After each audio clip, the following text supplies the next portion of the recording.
नाज़रीन आदाब, मैं हूं विसाल आजम और आप देख रहे हैं न्यूज 18 उर्दू का खुसूसी प्रोग्राम कह कर ही मानेंगे। नाज़रीन, दुनिया के कई सारे ममालिक, इनमें खास तौर पर हमारा मुल्क हिंदुस्तान कई तरह की मुश्किलात से दो चार है। खासतौर पर कोरोना वबा ने मुल्क के शहरियों को खासी परेशानी में मुब्तला कर रखा है। साल 2020 के अख्ताम पर कोरोना ने थोड़ी काहिली जरूर दिखाई, लेकिन बजाय ये कि हमारी हुकूमतें मजीद हरकत में आती, इसके बरक्स हमने न सिर्फ इसके खतरात को नजरअंदाज किया, बल्कि हमने इसके खिलाफ जंग जीत लेने का किसी हद तक ऐलान भी कर दिया। लेकिन गुज़श्ता चंद महीनों में कोरोना की मार मुल्क पर कुछ इस तरह पड़ी है कि बस खुदा खैर करे। गुज़श्ता बरस एक दिन में जहां कोरोना के सबसे ज्यादा 97,000 कुछ 100 मामले दर्ज किए गए थे, वो आदाद शुमार रवां बरस एक दिन में 4 लाख यौमिया यानी रोजाना को पार कर गए। अब से आप इसकी संगीनी का आप इससे अंदाजा कर सकते हैं। इस माह मुल्क में 5 मई से लेकर 8 मई तक यानी लगातार 4 दिनों तक हर दिन 4 लाख से ज्यादा कोरोना के केसेस दर्ज किए गए हैं। वो भी तब जब कई रियासतों के हाई कोर्ट्स ने हुकूमतों से यह कहा है कि आप ज्यादा से ज्यादा टेस्टिंग करवाएं। आप अंदाजा कीजिए कि अगर ज्यादा से ज्यादा टेस्टिंग होती तो क्या ये आदाद शुमार और नहीं बढ़ते। ये तमाम के तमाम सरकारी आदाद शुमार हैं। और इसके बाद 9 मई से कोरोना के मामलों में कमी दर्ज की गई है, जो कि रोजाना 3.5 लाख से कभी ज्यादा या 3.5 लाख से थोड़ा कभी कम है। लेकिन जहां सरकारी आदाद शुमार में कोरोना मामलों में कुछ कमी दिख रही है, वहीं एक नई बीमारी म्यूकोरमाइकोसिस, जिसे ब्लैक फंगस कहते हैं, इस बीमारी ने माहिरीन सेहत के साथ साथ आम आवाम की फिक्र मजीद बढ़ा दी है। ब्लैक फंगस यानी म्यूकोरमाइकोसिस के मरीज दिल्ली, महाराष्ट्र, गुजरात, आंध्र प्रदेश, तेलंगाना, कर्नाटक और बिहार, झारखंड में भी पाए गए हैं। डॉक्टरों और माहिरीन सेहत को कोरोना की पहली लहर के मुकाबले खतरनाक दूसरी लहर के दौरान ब्लैक फंगस इन्फेक्शन ने हैरान और परेशान कर दिया है। अब तक देखा गया है कि म्यूकोरमाइकोसिस यानी ब्लैक फंगस बीमारी खास तौर पर चेहरे के आज़ा को मुतासर करती है, नाक, फिर उसके बाद आंखें और उसके बाद इंसानी दिमाग को बुरी तरह मुतासर करती है।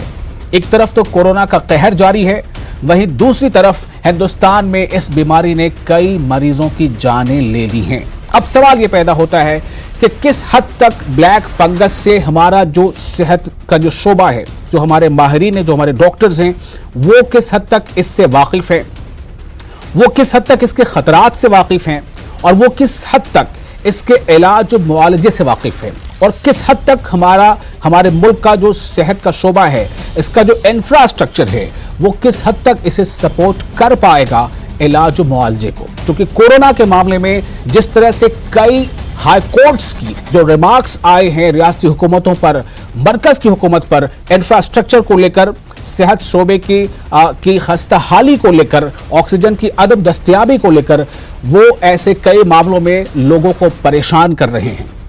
एक तरफ तो जहां लगातार मामले बढ़ते जा रहे हैं, अमवात का सिलसिला बढ़ता जा रहा है, वहीं अक्सर नदियों में डेड बॉडीज पाई जा रही हैं। खास तौर से गंगा नदी में यूपी और बिहार में ऐसे कई मामले सामने आ चुके हैं।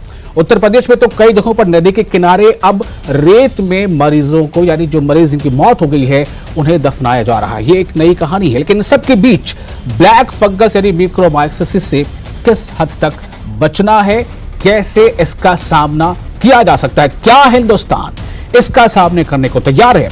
हमारे साथ कई खास मेहमान हैं, हम उनसे बारी बारी से इसके बारे में सवाल करेंगे ताकि आप हो जाएं वक्त रहते आगाह और आप कर सकें अपना दिफा।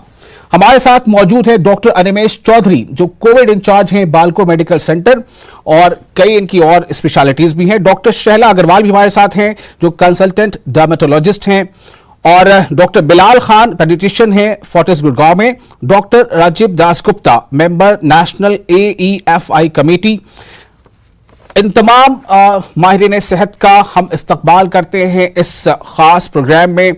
और सबसे पहले मैं जाना चाहूंगा डॉक्टर राजीव दासगुप्ता के पास। डॉक्टर राजीव, अगर आपको मेरी आवाज मिल पा रही है, मैं ये जानना चाहता हूं आपकी ज़बानी कि आप हमारे नाजरीन को ये बताएं कि ये ब्लैक फंगस आखिर है क्या। ये ब्लैक फंगस जिसे हम आम भाषा में कहते हैं वो म्यूकोरमाइकोसिस है। जी। एक फंगल इन्फेक्शन है। ये नहीं कि ये कोई नई बीमारी है, लेकिन ये एक आम बीमारी भी नहीं है। ये बहुत रेयर बीमारी है। इक्का दुक्का केस मिलता है साल में बड़े अस्पतालों में। और यूएसए का जो फिगर है अब तक की वो 2 पर मिलियन, यानी 10 लाख पॉपुलेशन में 2 केसेस मिलती है आमतौर पर। लेकिन ये ज्यादा से ज्यादा हम मिलने लगे जब ये ट्रांसप्लांटेशन सर्जरी शुरू हुए। जो ट्रांसप्लांट पेशेंट्स हैं, रिसिपिएंट्स हैं, उनमें ये मिलने लगी, क्योंकि उनकी इम्यूनिटी कम हो जाती है। इम्यून सप्रेसर मेडिसिन उनको दी जाती है, दवाइयों के कारण इम्यूनिटी उनका कम होता है, इसलिए। तो अब यह है कि कोविड एक ऐसी बीमारी है जो मेनली एक इम्यूनोलॉजिकल फिनोमिनन है, जिसमें कई सारे जो कॉम्प्लिकेशंस हैं या इसके जो फीचर्स हैं वो इम्यूनोलॉजिकल कारण से ही है। तो इसलिए कोविड पेशेंट में पाए जाते हैं अगर इनकी डायबिटीज ज्यादा है या अनकंट्रोल्ड है और प्रोलॉन्ग स्टेरॉइड यूज है, क्योंकि स्टेरॉइड का इस्तेमाल होता है जो कॉम्प्लिकेटेड केसेस हैं उनमें। लेकिन साथ साथ एक बात और भी है कि पिछले साल भी कोविड में म्यूकोरमाइकोसिस पाए गए, कम संख्या में पाए गए, क्योंकि ओवरऑल कम मरीज थे कोविड-19 के। लेकिन इसमें 2 तरह के मिलेंगे आपको। एक है जो अस्पताल में हॉस्पिटल आउटब्रेक्स हैं, जो बड़े बड़े अस्पताल हैं, वहां आपको एक क्लस्टर ऑफ केसेस मिलेंगे, यानी कई केसेस मरीज एक साथ मिलेंगे, या तो इक्का दुक्का स्पोरेडिक मिलेंगे। अगर ये हॉस्पिटल बॉर्न आउटब्रेक्स या एक क्लस्टर ऑफ केसेस मिलता है तो उसका कारण जरूर अस्पताल में है, उसके हम अलग से बाद में विस्तार में बात करेंगे जी। और अगर स्पोरेडिक हो रहा है तो वो कहीं ना कहीं एनवायरनमेंट से आ रहा है। एनवायरमेंट से कहीं ना कहीं ये आ रहा है। डॉक्टर शैला अग्रवाल हमारे साथ मौजूद हैं। डॉक्टर शैला, आप डायबिटोलॉजिस्ट हैं। बताया ये जा रहा है, जो अब तक हमने इसके बारे में जानकारी इकट्ठा की है, आप लोगों की रिपोर्ट्स या मेडिकल रिपोर्ट्स को स्टडी करके उसमें ये बातें सामने आ रही है कि खून में ये शामिल हो जाता है, ये ब्लैक फंगस। और ये ब्लैक फंगस खून में जहां जहां जाता है वहां पर अपनी एक गैदरिंग बना लेता है, थक्का जमा लेता है, और कई बार ये इस हद तक खतरनाक होता है कि नाक के जरिए से आंखें भी निकालनी पड़ सकती हैं, दिमाग पर भी इसका असर होता है। मैं जानना चाहता हूं, आम इंसान कैसे इसे पहचाने, कैसे इसे बचे? देखिए, पहली बात तो ये है कि ये कोई आज ही ये फंगस हमारी एनवायरनमेंट में नहीं आई है। फंगस ये हमेशा से है। स्पोर्स ये निकालती है, जैसे वायरस है वो अपनी प्रोपगेशन कर रहा है। हमने सेकेंड वेव देखी, वो यंगर लोगों में आ रही है। तो हर जो भी जीव है, चाहे वो वायरस है या फंगस है, वो अपनी जिंदगी को बढ़ाना चाहता है, तो वो स्पोर्स फैला रहा है। नॉर्मली क्या होता है कि ये स्पोर्स जब हम हवा में होते हैं, हमारी नाक के जरिए अंदर जाते हैं। हमारी इम्यूनिटी, लड़ने की ताकत इतनी अच्छी होती है कि वो स्पोर्स वहीं के वहीं खत्म हो जाते हैं। अब आज क्या हो रहा है, कोविड जैसे डॉक्टर साहब ने कहा कि इम्यूनोलॉजिकल बीमारी है, तो हमारी जो लड़ने की ताकत है वो मिसफायर हो रही है।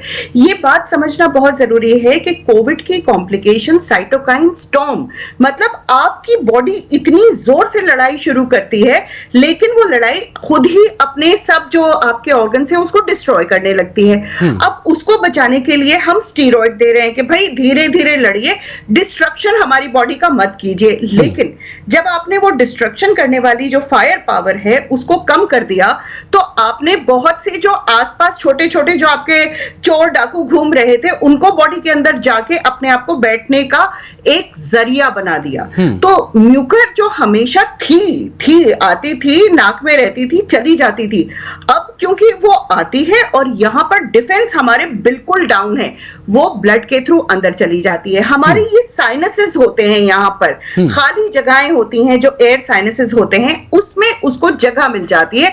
वहां पर वो एक स्पोर गया और वो मल्टीप्लाई हो गया। जब वो मल्टीप्लाई हो गया तो उसने वहां पर एक ब्लैक मास बना लिया, मतलब जैसे रुआं होता है उस तरह का एक पूरा ब्लैक मास बन गया।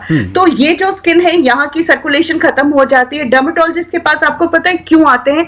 बिकॉज उसका पहला जो साइन होता था वो था ब्लैक एस्चर, माने स्किन आपकी बिल्कुल नेक्रोज हो गई, खत्म हो गई, तो स्किन की सर्कुलेशन खत्म हो गई, वहां पर एक काले से धब्बे पूरे जैसे नील पड़ जाते हैं और फिर वो निकलने लगते सकते हैं। हम लोगों ने ये देखना शुरू किया, जैसे डॉक्टर साहब ने बताया कि ऑर्गन ट्रांसप्लांट ने, हम लोगों ने देखना शुरू किया जब हमने HIV क्लिनिक्स शुरू किए थे 1993-94 में। जब HIV के पेशेंट्स बहुत ज्यादा बढ़ गए थे, तो HIV की भी यही हालत थी कि इम्यूनोलॉजिकली बिल्कुल खत्म हो गया था, तो तब हम म्यूकरमाइकोसिस को देखना शुरू किया। वो किताबों से निकल के हमारे क्लिनिक्स में आ गया था।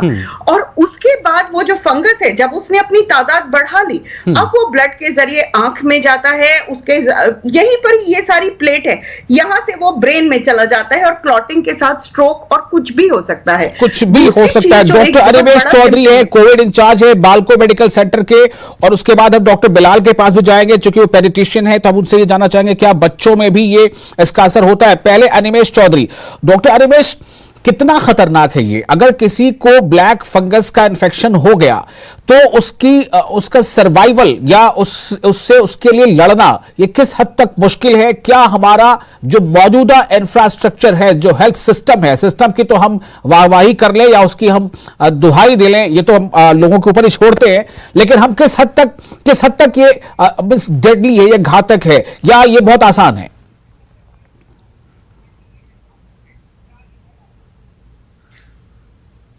जैसा कि सहला मैडम ने बहुत ही अच्छे से बताया कि ब्लैक फंगस या म्यूकोरमाइकोसिस पहले से ही वातावरण में था और हमारी बॉडी इसको बहुत ही अच्छे तरीके से देख लेती, खुद ही देख लेती, आपको किसी और दवाई की जरूरत नहीं पड़ती। तो इन्फेक्शन होना उतनी मुश्किल नहीं होता। ये इन्फेक्शन जब बॉडी में बीमारी कराता है तब दिक्कत आती है। इन्फेक्शन के तौर पे आपके नाक के अंदर ये सब बहुत कॉमनली रहता है, बहुत दिक्कत नहीं करता। पर जब ये एंजियो इन्वेशन हो जाता है, जो मैडम बताना चाह रही थी कि किसी भी कारणवश हमारी इम्यूनिटी अगर कम होती है, यूजुअली पहले कैंसर के मरीजों में होता था, या जो HIV के मरीजों में होता था, ट्रांसप्लांट के मरीजों में हम इम्यूनिटी कम करके रखते थे, और अभी कोविड में भी हो रहा है कि इम्यूनिटी भी कम हो रही है और हम कुछ दवाइयां दे रहे हैं उससे भी कम हो रही है। पर स्टेरॉइड पहली बार नहीं चल रही है। मैं बार बार लोगों को बताना चाहूंगा इस आपके कार्यक्रम के माध्यम से कि स्टेरॉइड तो सालों से चलते आ रहे हैं, दशकों से हम स्टेरॉइड यूज कर रहे हैं, और जो आर्थराइटिस के पेशेंट है या ट्रांसप्लांट पेशेंट, उनमें सालों तक स्टेरॉइड चलते हैं।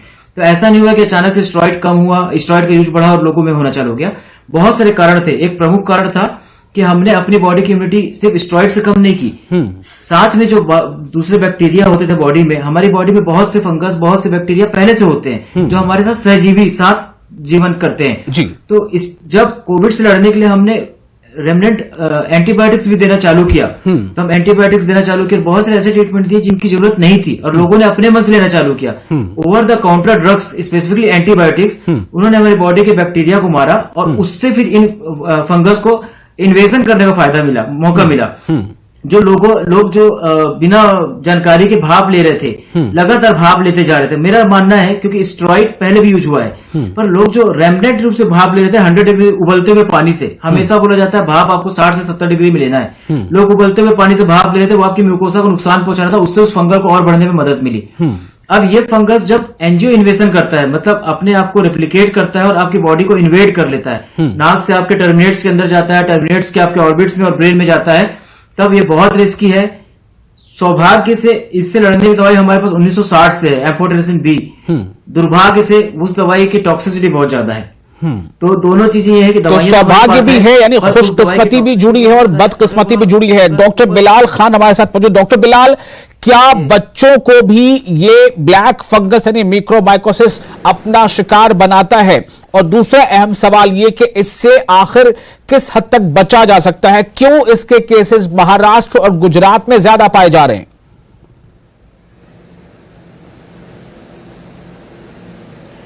ओके, सो प्रत्येक वो पेशेंट जो इम्यूनो कम्प्रोमाइज या तो ऑलरेडी है या किसी मेडिसिन की वजह से इम्यूनो कम्प्रोमाइज हो रहा है, जैसे कि आजकल हम बात कर रहे हैं कि स्टेरॉइड का यूज कोविड में हो रहा है, तो इवन स्टेरॉइड जैसे कि हमें पता है कि इम्यूनो सप्रेशन क्रिएट कर रहा है बॉडी।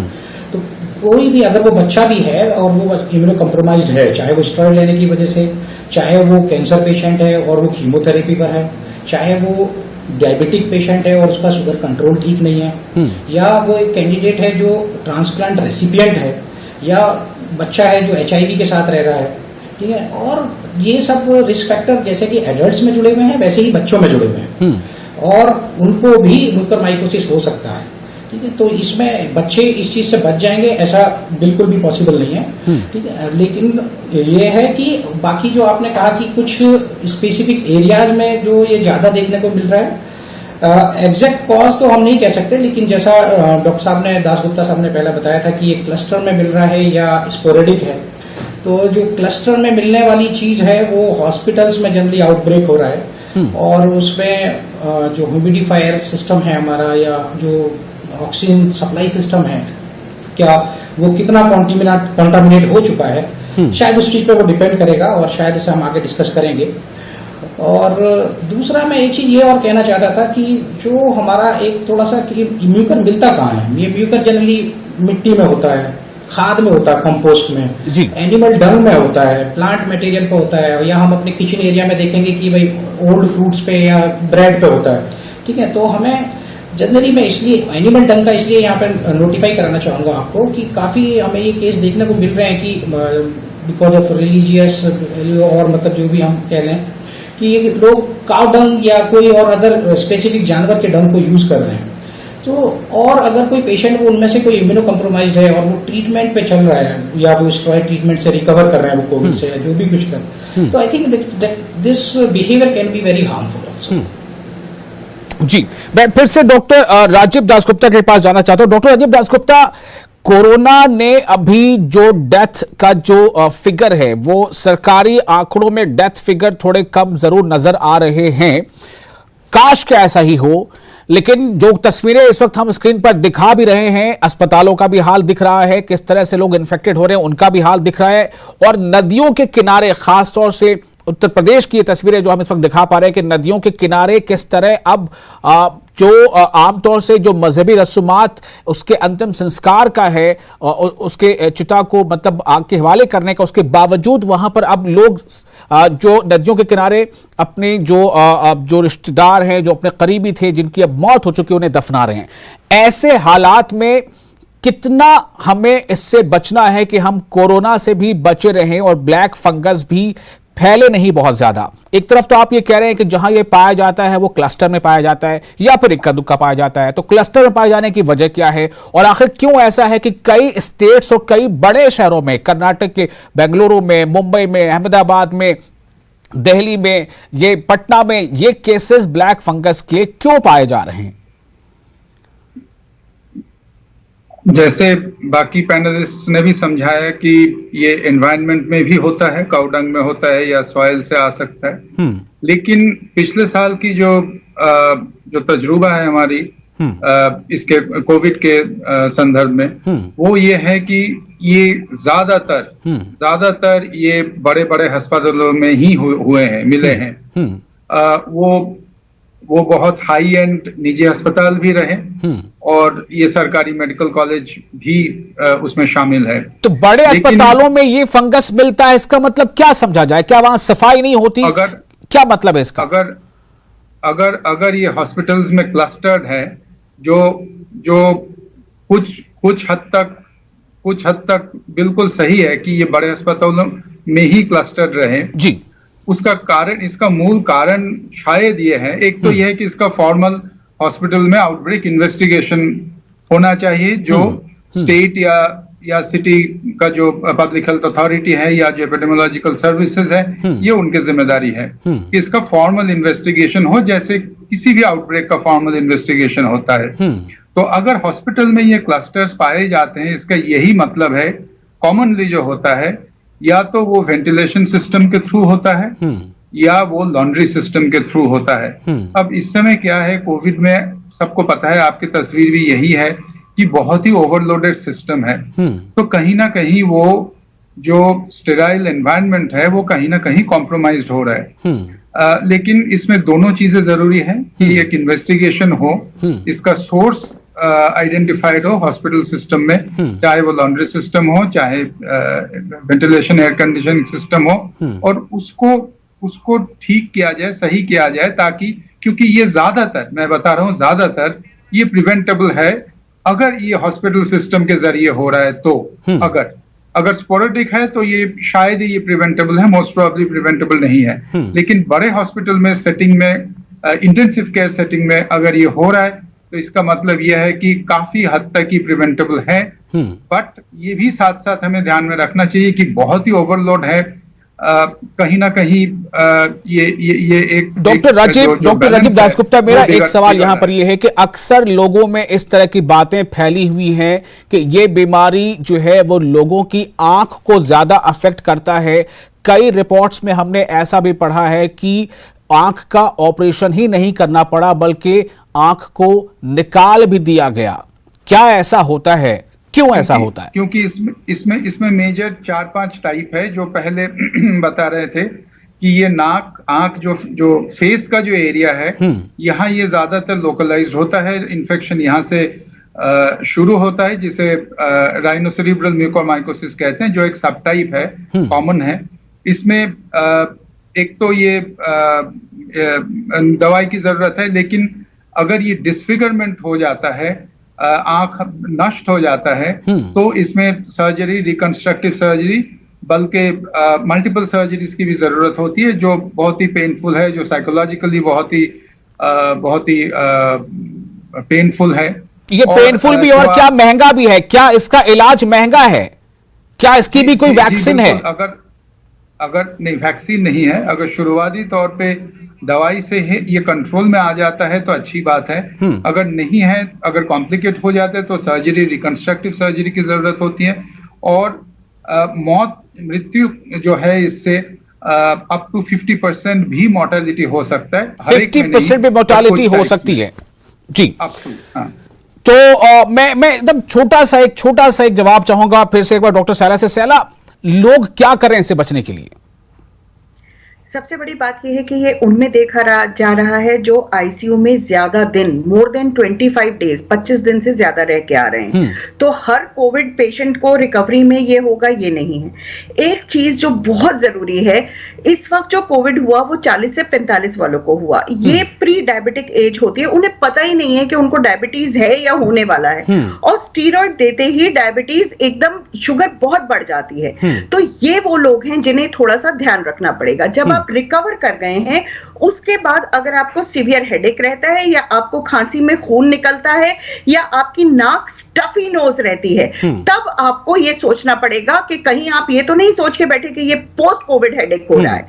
तो वहां पर ध्यान देने की जरूरत ज्यादा है। चलिए, बहुत बहुत शुक्रिया आप तमाम मेहमानों का। Prevention is better than cure, लेकिन सवाल इस बात को लेकर है कि प्रिवेंशन कहां हो, कैसे हो, और अगर प्रिवेंशन में थोड़ी चूक हो गई तो क्योर कैसे हो पाएगा? मुझे लगता है कई सवालों के जवाब आपको मिले हैं, कुछ सवालों के जवाब अगर नहीं मिल पाए हैं तो हम ऐसे मौजू पर प्रोग्राम करते रहेंगे। शुक्रिया।